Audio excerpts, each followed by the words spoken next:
السلام علیکم۔ ہاں، آج ہم ایک بہت ہی عام طور پر استعمال ہونے والا لیکن اتنے ہی گہرے معنی رکھنے والے کلام پر بات کرنے والے ہیں، الحمدللہ۔ سننے میں تو بس دو شبد لگتے ہیں، ہے نا؟ لیکن اپنے اندر ایک پورا سمندر سمیٹے ہوئے ہیں۔ ہمارے پاس جو مواد ہے وہ اصل میں قرآن کی پہلی سورہ فاتحہ کی تفسیر کا ایک حصہ ہے، اس کی شرح اور وضاحت۔ اس میں صرف اسی ایک جملے الحمدللہ کی گہرائی پر روشنی ڈالی گئی ہے۔ ہمارا مقصد یہ سمجھنا ہے کہ یہ سادہ سا دکھنے والا کلام آخر اتنا وزنی، اتنا اہم کیوں ہے؟ اس کے صرف لفظی مطلب سے آگے کیا کچھ چھپا ہے اس میں؟ تو چلیے شروع کرتے ہیں اس پر گہرائی سے بات کرنا۔ یہ سوچنا ہی واقعی کتنا دلچسپ ہے کہ قرآن کی، اللہ کے کلام کی شروعات ہی الحمدللہ سے ہوتی ہے۔ ظاہر ہے اس میں کوئی بہت بڑی حکمت ہوگی۔ تو سب سے پہلے یہ حمد کیا چیز ہے؟ اس کا ٹھیک مطلب کیا ہے؟ جی، یہ ایک بہت اہم سوال ہے، کیونکہ اکثر ہم حمد کا ترجمہ صرف تعریف یعنی پریز کر دیتے ہیں، پر یہ ناکافی ہے۔ حمد میں دراصل دو چیزیں شامل ہیں، شکر یعنی گریٹیٹیوڈ اور تعریف یعنی پریز۔ اس میں الشکر للہ اور المدح للہ دونوں کا مفہوم ہے، لیکن ان میں ایک باریک سا فرق ہے۔ شکر ہم عام طور پر کسی احسان یا بھلائی کے بدلے میں کرتے ہیں۔ ہاں، اگر کسی سے کوئی فائدہ پہنچاؤ تبھی، ورنہ ہم یوں ہی شکر نہیں کرتے۔ بالکل، اگر کسی سے کوئی فائدہ نہ پہنچا ہو تو آپ یوں ہی اس کا شکر ادا نہیں کرتے پھرتے۔ صحیح۔ اور تعریف، دنیا میں تو کئی طرح کی تعریفیں ہوتی ہیں، مواد میں بھی اس کا ذکر ہے، جیسے چاپلوسی ہو گئی یا جھوٹی تعریفیں، بادشاہوں کی خوشامد تاکہ ان سے کچھ مل جائے۔ جی ہاں۔ یا پھر ایسی چیزوں کی تعریف جس میں تعریف پانے والے کا اپنا کوئی کمال نہیں، جیسے کوئی بہت خوبصورت ہے یا پیدائشی طور پر ذہین ہے۔ تو یہ سب دنیاوی تعریفیں ہم سے کیسے مختلف ہیں؟ بالکل صحیح نقطے کی طرف آپ نے اشارہ کیا۔ دنیا میں تعریفیں کئی رنگ کی ہیں۔ جھوٹی تعریف ہے، دل میں کچھ اور، زبان پر کچھ اور۔ جی۔ چاپلوسی ہے، جس کا مقصد ہی کچھ حاصل کرنا ہوتا ہے۔ یا ایسی تعریف جہاں تعریف پانے والے کی اپنی کوئی محنت یا کمال شامل نہیں، جیسے کسی کی آنکھوں کی خوبصورتی یا رنگ روپ، وہ اس نے خود تو نہیں بنایا نا۔ ہاں، بات تو ہے۔ تو حمد ان سب سے بالکل جدا اور بہت بلند چیز ہے۔ حمد وہ سچی، حقیقی تعریف ہے جو ایسی ذات کے لیے کی جائے جو واقعی اس تعریف کے لائق ہو، مستحق ہو، اپنی اندرونی خوبیوں اور کمال کی وجہ سے۔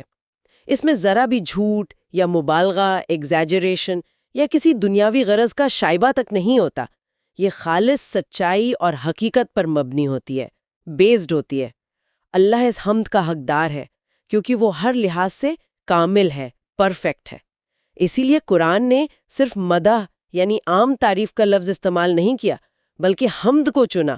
یہ بہت زیادہ جامع ہے، کمپریہنسو اور گہرا مطلب رکھتا ہے۔ اچھا، یہاں ایک بات اور زیادہ دلچسپ ہو جاتی ہے۔ مواد میں کہا گیا ہے کہ حمد کا درجہ شکر سے بھی اونچا ہے۔ یہ کیسے؟ شکر تو احسان ماننے کا نام ہے۔ ہم کسی کی نعمت کا اعتراف کرتے ہیں، یہ حمد سے کمتر کیسے ہو گیا؟ دیکھیے، جیسا ہم نے ابھی بات کی، شکر کا تعلق کسی ملے ہوئے فائدے یا احسان سے ہے۔ جب کوئی ہمارے ساتھ اچھا کرتا ہے تب ہم شکر ادا کرتے ہیں، لیکن جب ہم الحمدللہ کہتے ہیں تو ہم صرف ان نعمتوں کا شکر ادا نہیں کر رہے ہوتے جو ہمیں ملی ہیں۔ ہم گویا یہ کہہ رہے ہوتے ہیں کہ اے اللہ، تو اپنی ذات میں، اپنی صفات میں، اپنے کمال میں اتنا بلند ہے کہ اگر تو نے مجھے کچھ بھی نہ دیا ہوتا، یہاں تک کہ اگر میرا وجود بھی نہ ہوتا، تب بھی تو ہر طرح کی تعریف کے لائق تھا، ہے اور رہے گا۔ اچھا، تو کیا اس کا مطلب یہ ہے کہ شکر ایک طرح سے لین دین جیسا ہے؟ کچھ ملا تو شکر کیا، جبکہ حمد بنا شرط ہے، انکنڈیشنل، اللہ کی ذات کی وجہ سے اور اس کی صفات سے ہے، چاہے ہمیں اس کا کوئی فائدہ محسوس ہو یا نہ ہو۔ امام ابن قیم نے اس پر ایک بہت خوبصورت بات لکھی ہے، جس کا مفہوم یہ ہے کہ انسانی دل جو ہے نا، وہ فطرتی طور پر حسن و جمال، بیوٹی اینڈ پرفیکشن کی طرف کھنچتے ہیں اور اس کی تعریف کرنے پر مجبور ہوتے ہیں۔ ہاں، یہ تو ہوتا ہے۔ ہم دنیا میں کوئی حسین منظر دیکھتے ہیں، کوئی کمال کی چیز دیکھتے ہیں تو بے ساختہ، ایک دم نیچرلی تعریف نکلتی ہے۔ تو ذرا سوچئے، جب اللہ کی بنائی ہوئی مخلوق، کریشن، اتنی حسین اور کمال والی ہے کہ ہم اس کی تعریف کے بنا نہیں رہ پاتے، تو پھر اس مخلوق کا بنانے والا، وہ خالق، وہ کریٹر، کتنا کمال والا ہوگا۔ اس کی حمد تو یقیناً کہیں زیادہ بنتی ہے۔ ہاں یہ تو صحیح ہے، لیکن عام طور پر تو ہم زیادہ تر لوگ اچھی چیز ملنے پر ہی الحمدللہ کہتے ہیں. کوئی اچھی خبر سنی، کچھ اچھا کھایا تو کہا. مواد تو اس طرف اشارہ کر رہا ہے کہ مشکل حالات میں بھی، ناگوار باتوں پر بھی یہی کہنا چاہیے. یہ سننے میں تو بہت مشکل لگتا ہے. کوئی نقصان ہو جائے، کوئی پریشانی آ جائے، تب دل سے الحمدللہ کیسے نکلے؟ جی ہاں، اور یہی الحمدللہ کی اصل روح اور گہرائی ہے. اس کا مطلب یہ ماننا ہے کہ اللہ ہر حال میں تعریف کے لائق ہے. اس کی ہر تدبیر میں حکمت ہے، چاہے وہ ہماری سمجھ میں آئے یا نہ آئے، چاہے حالات ہماری مرضی کے مطابق ہوں یا خلاف ہوں. یہاں ایک اور اہم نقطے پر غور کرنا ضروری ہے جس کا ذکر مواد میں ہے. ہم سے پہلے جو ال لگا ہے اس کی کیا اہمیت ہے؟ ہاں، یہ کیوں لگایا گیا؟ حمدللہ بھی تو کہہ سکتے تھے. اس سے کیا خاص بات پیدا ہوئی؟ عربی زبان میں ال کے کئی مطلب ہوتے ہیں، اور یہاں یہ استغراق کے لیے آیا ہے. کمپریہنسونیس یا ٹوٹالٹی کہہ لیجئے. اس کا مطلب ہے کہ ہر قسم کی تمام حقیقی تعریفیں جتنی بھی ممکن ہو سکتی ہیں، چاہے وہ کسی بھی زبان میں ہو، کسی بھی انداز میں کی جا رہی ہوں، وہ سب کی سب بنا کسی شرط انکنڈیشنل پریز صرف اور صرف اللہ کے لیے مخصوص ہے. اچھا. ال لگانے سے اس لفظ کے معنی میں ایک زبردست وسعت، واسنس اور جامعیت، انکلوسیوٹی آ گئی. یہ ایسا ہے جیسے ہم کہیں the praise، مطلب وہ ساری تعریف جس کا تصور کیا جا سکتا ہے. سب تعریفیں اللہ کے لیے. یہ بات تھوڑی اور وضاحت چاہیے. اگر ہم کسی انسان کی عقلمندی کی تعریف کر رہے ہیں، یا کسی شاعر کے کلام کی، یا کسی کاریگر کی مہارت کی، تو وہ تعریف اللہ کی کیسے ہو گئی؟ ہم تو اس انسان یا اس کی بنائی ہوئی چیز کی تعریف کر رہے ہیں نا. مواد اس کی بہت عمدہ وضاحت، کلیریفیکیشن پیش کرتا ہے. وہ کہتا ہے کہ دنیا میں جہاں کہیں بھی کسی بھی چیز کی کوئی حقیقی جینیون تعریف ہو رہی ہے، وہ گہرائی میں جا کر دیکھیں تو اصل میں اللہ ہی کی تعریف ہے، بھلے ہی تعریف کرنے والا اس حقیقت سے واقف نہ ہو. اچھا. کیسے؟ مثال کے طور پر آپ کسی کی ذہانت کی تعریف کرتے ہیں، تو کیا ذہانت اس نے خود پیدا کی ہے؟ نہیں، وہ تو اللہ کی دین ہے. بالکل. تو گویا آپ ذہانت دینے والے کی تعریف کر رہے ہیں. کسی کی خوبصورتی کی تعریف کریں تو بنانے والے کی تعریف ہے. کوئی شاندار عمارت دیکھیں، کوئی دلکش نظارہ دیکھیں، کوئی بہترین کلام سنیں، ان سب میں جو کمال، جو حسن، جو صلاحیت نظر آ رہی ہے، وہ سب اللہ کی پیدا کی ہوئی ہیں. تو ان چیزوں کی تعریف دراصل اس خالق کی تعریف ہے جس نے یہ کمال بنایا اور یہ خوبیاں عطا کی. اس چیز یا انسان کا اپنا ذاتی کمال اس میں نہیں ہے. جیسے عربی میں الانسان کہنے سے پوری انسانیت مراد ہوتی ہے، ویسے ہی الحمد کہنے سے ہر وہ سچی تعریف جو کہیں بھی پائی جاتی ہے وہ اللہ کے لیے ثابت ہو جاتی ہے، کیونکہ ہر کمال اور ہر خوبی کا اصل سرچشمہ، سورس وہی ذات ہے. مواد میں ایک اور باریک بات بتائی گئی ہے، وہ یہ کہ حمد میں صرف زبان سے تعریف کر دینا کافی نہیں، بلکہ 3 چیزیں ضروری ہیں. محمود یعنی جس کی تعریف کی جا رہی ہے اللہ، اس کے کمال پرفیکشن کا اعتراف، اس کے لیے دل میں محبت لو ہونا، اور اس کے لیے تعظیم ریورنس یا او کا جذبہ ہونا. محبت اور تعظیم بھی. اور اپنے افعال ایکشنز میں ہر لحاظ سے کامل ہے. وہ خالق ہے تو سب سے بہترین خالق، رازق ہے تو سب سے اعلیٰ رازق، مالک ہے تو کامل مالک، قادر ہے تو ہر چیز پر قادر. اس میں کہیں کوئی نقص، کوئی فلا، کوئی کمی، کوئی عیب نہیں. لہٰذا الحمدللہ کہتے وقت دل میں اللہ کے لیے محبت اور اس کی عظمت کا احساس ہونا چاہیے. یہ صرف ہونٹوں سے ادا ہونے والا کوئی رسمی کلمہ نہیں ہے، بلکہ دل کی گہرائیوں سے نکلنے والی ایک کیفیت کا نام ہے. تو گویا الحمدللہ کہنا اپنے آپ میں ایک عبادت ہے، بلکہ ایک بہت اہم عبادت ہے جو اللہ کو بہت پسند ہے. مواد میں ہمارے نبی صلی اللہ علیہ وسلم کے ایک نام احمد کا بھی ذکر ہے، جس کا مطلب ہی ہے سب سے زیادہ حمد کرنے والا. جی ہاں، اور یہ بھی بتایا گیا کہ اللہ اپنی ذات میں کامل ہونے کی وجہ سے حمد کا مستحق ہے، اپنی صفات میں کمال رکھنے کی وجہ سے. بالکل درست. اور اسی وجہ سے کیونکہ اللہ کی ذات اور اس کی صفات اتنی بے مثال اور لامحدود ہیں کہ ہم انسان اپنی محدود عقل اور سمجھ سے ان کا پوری طرح احاطہ کمپریہینڈ کر ہی نہیں سکتے، لہٰذا ہم کبھی بھی اللہ کی ایسی تعریف کر ہی نہیں سکتے جیسی کہ اس کی شان کے لائق ہے. ہم جتنی بھی تعریف کریں وہ کم ہے. مواد میں نبی صلی اللہ علیہ وسلم کی ایک دعا کا حوالہ دیا گیا ہے. وہ اللہ کو مخلوق میں سب سے زیادہ جاننے والے تھے.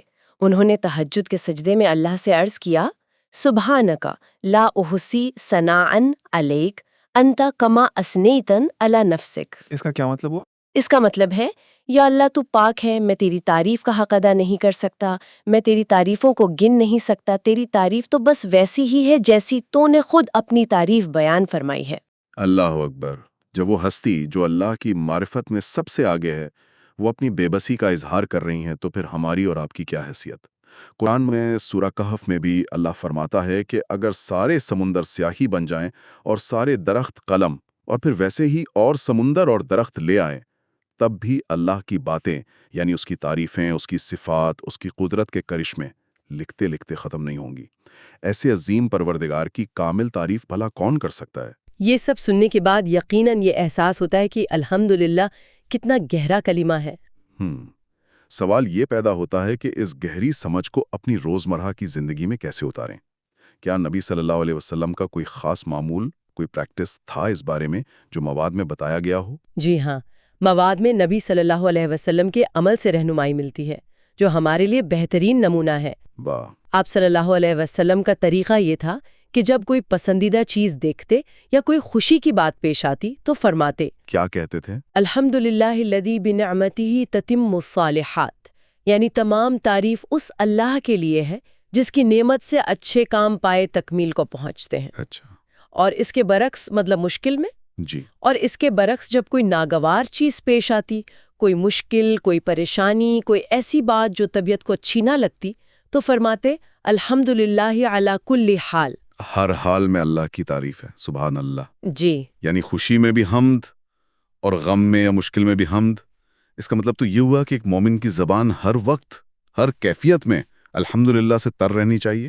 آسانی ہو یا تنگی، صحت ہو یا بیماری، کامیابی ملے یا ناکامی، ہر صورت میں پہلا رد عمل شکوہ شکایت کے بجائے الحمدللہ علی کل حال ہونا چاہیے۔ بالکل، یہی ایمان کا تقاضا ہے۔ مواد میں کچھ اور خاص موقعوں اور ان کے فضائل کا بھی ذکر ملتا ہے جب الحمدللہ کہنا چاہیے۔ وہ کیا ہے؟ یہ ضرور سننا چاہیں گے۔ ایک تو حضرت آدم علیہ السلام کے بارے میں آتا ہے جب اللہ نے ان میں روح پھونکی اور وہ روح جب ان کے ناک تک پہنچی تو انہیں چھینک آئی۔ چھینک آنے پر ان کے منہ سے جو پہلے الفاظ نکلے وہ تھے الحمدللہ۔ اللہ نے انہیں سکھایا یہ انسان کی فطرت میں رکھا گیا ہے۔ اچھا، یعنی انسان کی پیدائش کے ساتھ ہی حمد جڑی ہوئی ہے۔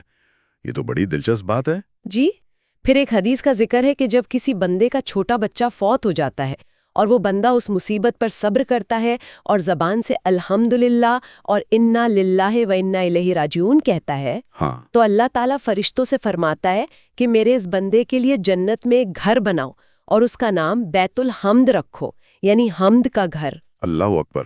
مشکل ترین حالات میں زبان سے نکلے حمد کے کلموں کا اتنا بڑا اجر، یہ تو ہمیں سکھاتا ہے کہ ناگواری میں حمد کرنا کتنا اہم ہے۔ اور روزمرہ کی چیزوں کے بارے میں کچھ ہے؟ ہاں، روزمرہ کے لیے بھی ہدایات ہیں، جیسے کھانا کھانے کے بعد ایک مسنون دعا سکھائی گئی ہے، الحمدللہ الذی اطعمنی ھذا ورزقنیہ من غیر حول منی ولا قوت۔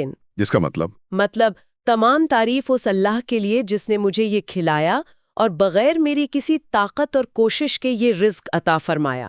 مواد میں ترمذی شریف کی روایت کا حوالہ ہے کہ جو شخص یہ دعا پڑھ لے اس کے پچھلے چھوٹے گناہ معاف کر دیے جاتے ہیں۔ یہ تو بہت آسان عمل ہے، اور اس کا فائدہ کتنا بڑا؟ ہم اکثر کھانا کھا کر بس اٹھ جاتے ہیں یا شاید رسمی طور پر الحمدللہ کہہ دیتے ہوں، لیکن اس دعا کے ساتھ اہتمام کرنا چاہیے۔ بالکل، اسی طرح اچھا خواب دیکھنے پر الحمدللہ کہنا چاہیے کیونکہ اچھے خواب اللہ کی طرف سے بشارت ہوتے ہیں۔ چھینک آنے پر الحمدللہ کہنا سنت ہے۔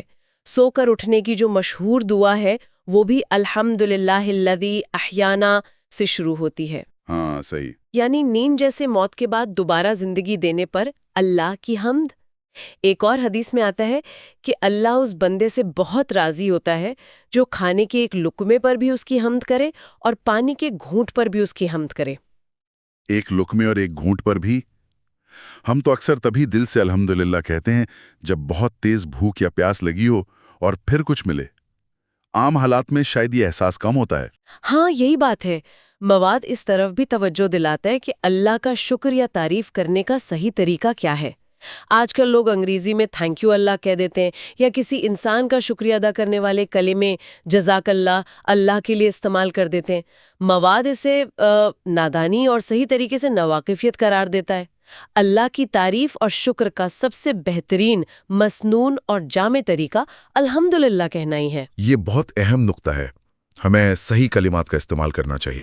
جی، اور آخر میں ایک اور بہت امید دلانے والی بات جو مواد میں ہے، جی، جب کوئی بندہ کسی نعمت کے ملنے پر سچے دل سے، محبت اور تعظیم کے ساتھ الحمدللہ کہتا ہے تو اللہ تعالیٰ نہ صرف اس ملی ہوئی نعمت کی حفاظت فرماتا ہے اور اس میں برکت اور اضافہ کرتا ہے، بلکہ اس بندے کے الحمدللہ کہنے کے عمل کو اس دی ہوئی دنیاوی نعمت سے بھی بہتر اجر عطا فرماتا ہے۔ اچھا، کیونکہ خود اللہ کو یاد کرنا، اس کی حمد بیان کرنے کی توفیق ملنا، یہ اپنے آپ میں دنیا کی تمام نعمتوں سے بڑھ کر ایک نعمت ہے۔ تو اس پوری گفتگو کا حاصل مطلب جو نچوڑ نکلتا ہے وہ یہ کہہ سکتے ہیں کہ الحمدللہ محض شکریہ یا تعریف کے چند الفاظ نہیں ہیں، یہ اللہ کے کامل ہونے، اس کی ذات کی عظمت اور بڑائی کا، اور اس بات کا گہرا اقرار ہے، ایکنالجمنٹ ہے کہ وہ ہر حال میں، چاہے وہ حال ہمیں اچھا لگے یا برا، ہر قسم کی تعریف کا اکیلا حقدار ہے۔ اور اس کلمے کو ادا کرتے وقت دل میں اللہ کی محبت اور اس کی تعظیم کا جذبہ ہونا لازمی ہے۔ یہ کلمہ دنیا کی ہر خوبصورتی، ہر اچھائی، ہر کمال کو اس کے اصل منبع، اس کے سورس یعنی اللہ رب العزت کی طرف لوٹاتا ہے۔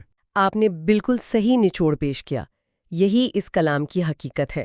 اور آخر میں ایک نقطہ سوچنے کے لیے چھوڑ جاتے ہیں جس کا اشارہ مواد میں بھی ملتا ہے۔ ہم نے ذکر کیا کہ پہلے انسان حضرت آدم علیہ السلام کے منہ سے نکلا پہلا بامانی لفظ الحمدللہ تھا۔ ہاں، چھینکانے پر۔